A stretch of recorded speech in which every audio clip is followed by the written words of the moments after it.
અવશ્યપણે વાર્તા જાણવાનું.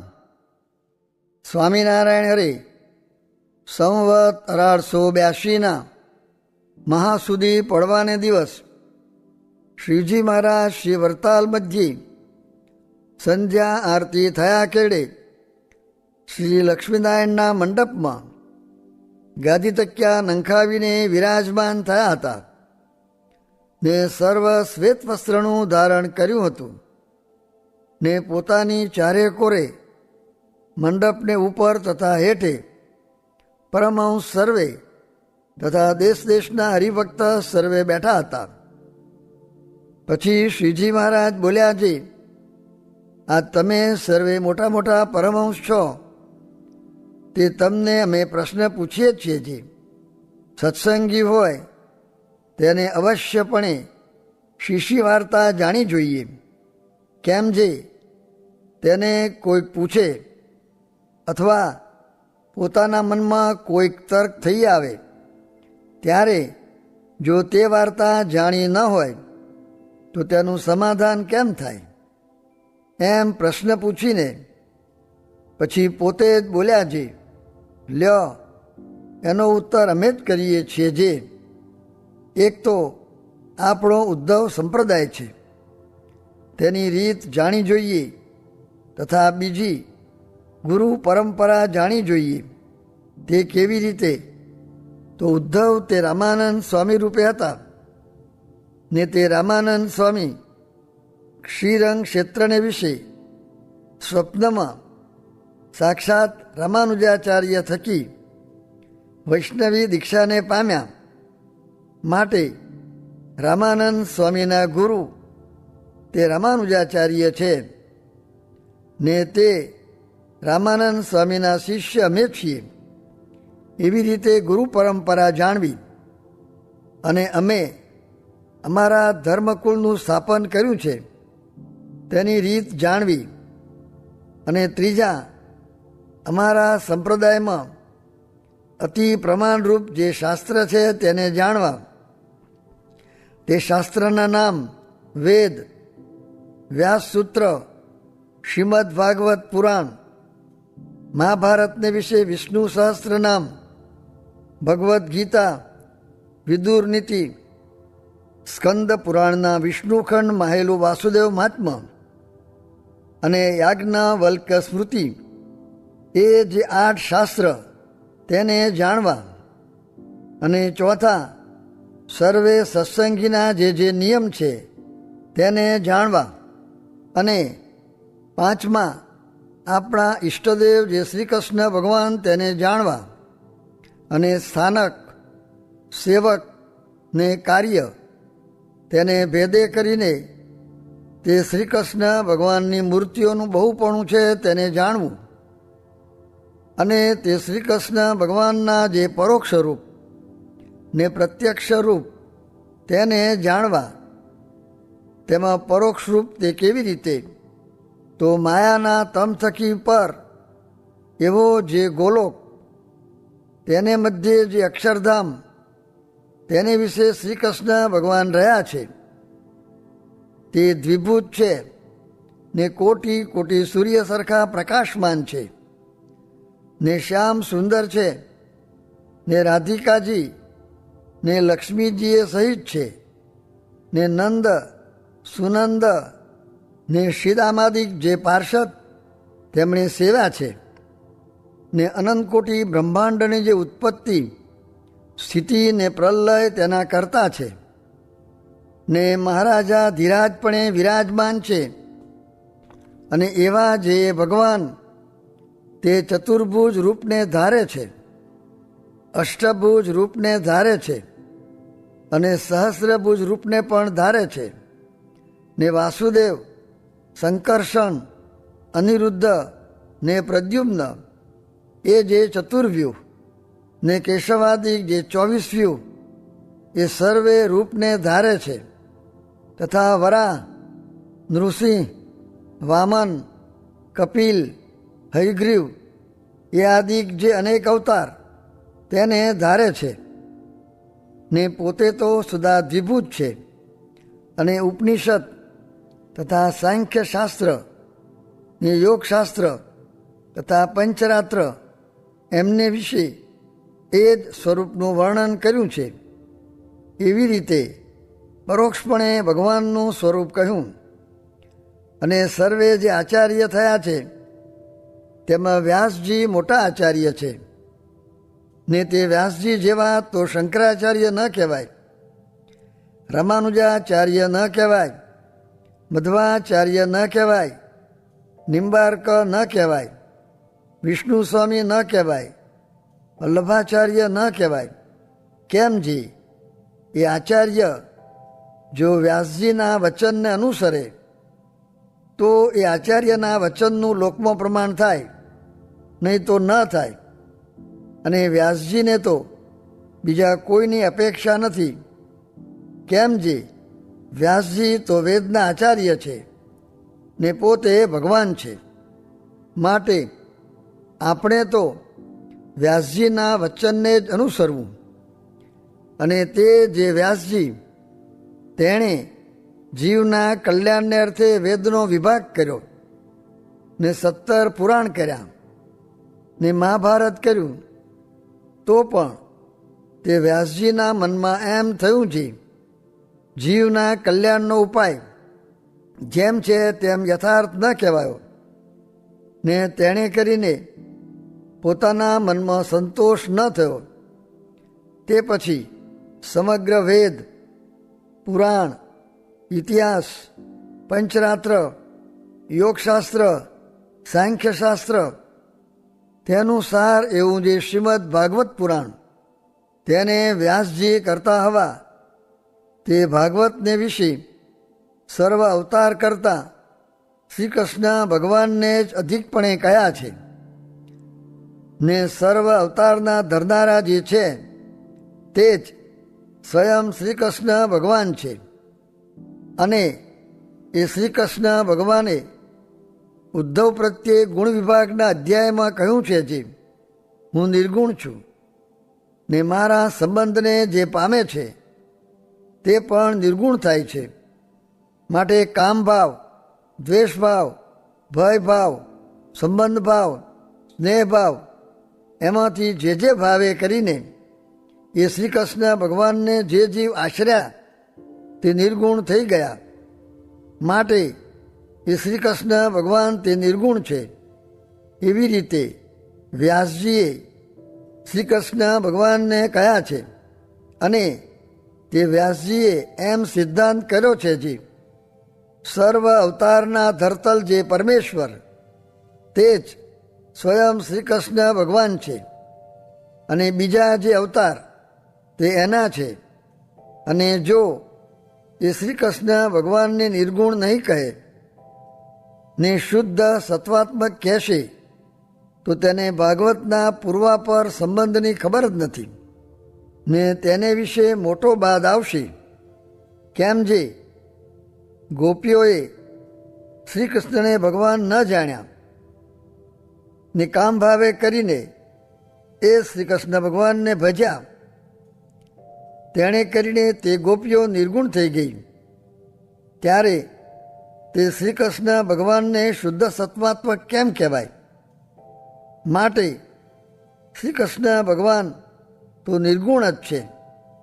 તથા શ્રી કૃષ્ણ ભગવાને પોતે અર્જુન પ્રત્યે કહ્યું છે જે જન્મ કર્મ ચ મે દિવ્ય મેવમ યો વેત્તિ તત્વતઃ ત્યક્ત્વા દેહમ પુનર્જન્મ નૈતિ મામેતિ સોર્જુન.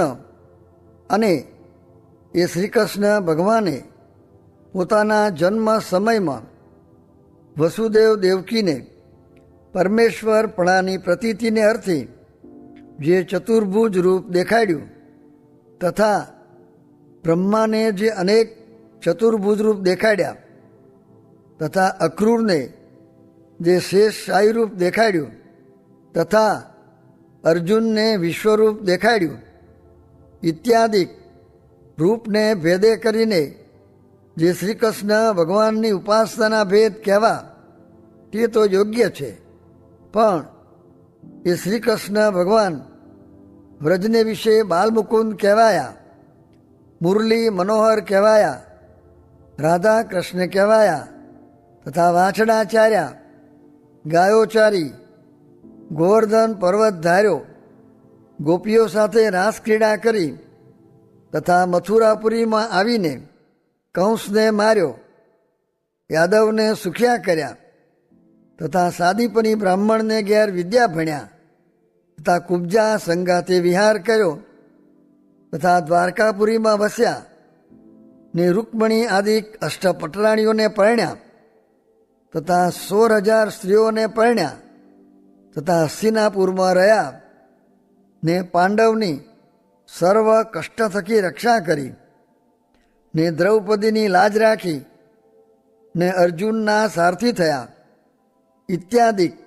સ્થાનકને ભેદે કરીને જે શ્રી કૃષ્ણ ભગવાનની અનેક લીલા છે તેણે કરીને એ શ્રી કૃષ્ણ ભગવાનના દ્વિભુજ સ્વરૂપને વિશે ઉપાસનાના ભેદ ન કરવા, અને જે કરશે તે વચનદ્રોહી ગુરુદ્રોહી છે, અને એ શ્રી કૃષ્ણ ભગવાનના આચરણ જે ગોવારિયાનું ઉચ્છિષ્ટ ખાધું તથા રાસરમણ કર્યું ઇત્યાદિ અનેક પ્રકારના છે, તે આચરણ પ્રમાણે તે શ્રી કૃષ્ણ ભગવાનના ભક્તને આચરણ ન કરવું, અને એ શ્રી કૃષ્ણ ભગવાને એકાદશ સ્કંધમાં તથા ભગવદ્ ગીતામાં તથા વાસુદેવ મહાત્મ્યમાં જેમ સાધુના લક્ષણ કયા છે, તથા વર્ણાશ્રમના ધર્મ કયા છે, તથા પોતાની ભક્તિ કર્યાનું કહ્યું છે તે પ્રમાણે વર્તવું, પણ એ શ્રી કૃષ્ણ ભગવાનના આચરણ પ્રમાણે આચરણ ન કરવું, અને જે કરશે તે વિમુખ છે, અમારો સત્સંગી નથી, અને આપણા ઈષ્ટદેવ એવા જે એ શ્રી કૃષ્ણ ભગવાન તેના આચરણ પ્રમાણે જેમ ન કરવું, તેમજ તમારો સર્વેનો આચાર્ય ને ગુરુ ને ઉપદેષ્ટા એવો જે હું, તે મારા દેહના જે આચરણ તે પ્રમાણે પણ તમારે ન કરવું, અને અમારા સંપ્રદાયને વિશે જેમ જેના ધર્મ કયા છે તે જે અમારા વચન તે પ્રમાણે તમારે સર્વેને રહેવું, પણ અમારા આચરણ પ્રમાણે ન રહેવું. આ જે અમે વાર્તા કરી તેને સર્વ પરમહંસ તથા સર્વ સત્સંગી શીખી લેજો, ને એ પ્રમાણે સમજીને એમ જ વર્તજો, અને બીજા આગળ પણ એમ જ વાર્તા કરજો. એમ કહીને શ્રીજી મહારાજ ભોજન કરવા પધાર્યા. એવી રીતની વાર્તાને સાંભળીને સર્વે સાધુ ને સત્સંગી તે એમ સમજતા હવાજી એ પરોક્ષ જે શ્રી કૃષ્ણ ભગવાન કયા તે જ આ ભક્તિ ધર્મના પુત્ર શ્રીજી મહારાજ છે, પણ એ થકી પર કોઈ નથી, અને એ જ આપણા ઈષ્ટદેવ છે, ને ગુરુ પણ એ જ છે. ઇતિ વચનામૃતમ. એવી રીતે વરતાલ પ્રકરણનું 18મું વચનામૃત જે તે થયું. સર્વ કરતાં લક્ષ્મીજીની સમજણ અધિક કહી, કેમ જે તેને ભગવાનમાં નિર્દોષ બુદ્ધિ, તો પણ તેમાં સ્ત્રીનો ભાવ ખરો, માટે તે કરતાં ઉદ્ધવજીની સમજણ અધિક છે. કેમ જે ઉદ્ધવજી જ્ઞાની અને તેને ભગવાનમાં નિર્દોષપણું, પણ તેને ઘર મૂકતા કઠણ પડ્યું, માટે તે કરતાં પણ જડભરતની ને સુખજીની સમજણ અધિક. કેમ જે એને સ્ત્રી પુરુષો ભાવ જ નહીં. સ્વામિનારાયણ. અરે સ્વામીએ વાત કરી છે ભગવાનની સ્તુતિ કરવી, પણ પોતાને પતિતને અધમ માનવું નહીં. કેમ જે એમ માને તો જીવમાં બળ રહે નહીં, ને જીવ ગ્લાનિ પામી જાય. ને આપણે તો ભગવાન મળ્યા છે, માટે પતિત શા સારું માનીએ, આપણે તો કૃતાર્થ માનવું. સ્વામિનારાયણ. હરે સ્વામીએ વાત કરી છે વડોદરાનો ચાંદલો કોઈકને આવે ત્યારે સર્વે તેના મોટા ભાગ્ય માને, તેમ આપણે તો પુરુષોત્તમ નારાયણનો ચાંદલો આવ્યો છે, માટે આપણે તેનો કેફ રાખવો. સ્વામિનારાયણ. હરે સ્વામીએ વાત કરી છે એક દિવસ સ્વરૂપાનંદ સ્વામીએ મહારાજને પૂછ્યું છે, હે મહારાજ, सत्संगी का कैसा कल्याण होता है, ત્યારે મહારાજ બોલ્યા છે, जैसा कल्याण मोटा मोटा अवतार का होता है तैसा कल्याण सत्संगी का होता है।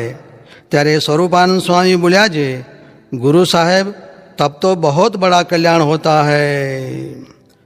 સ્વામિનારાયણ રે સ્વામીએ વાત કરી છે, મહારાજનો ને મોટા સાધુનો જે રદગદ અભિપ્રાય જાણવો તે તો બહુ જ કઠણ છે। તે તો ક્યારે જણાય?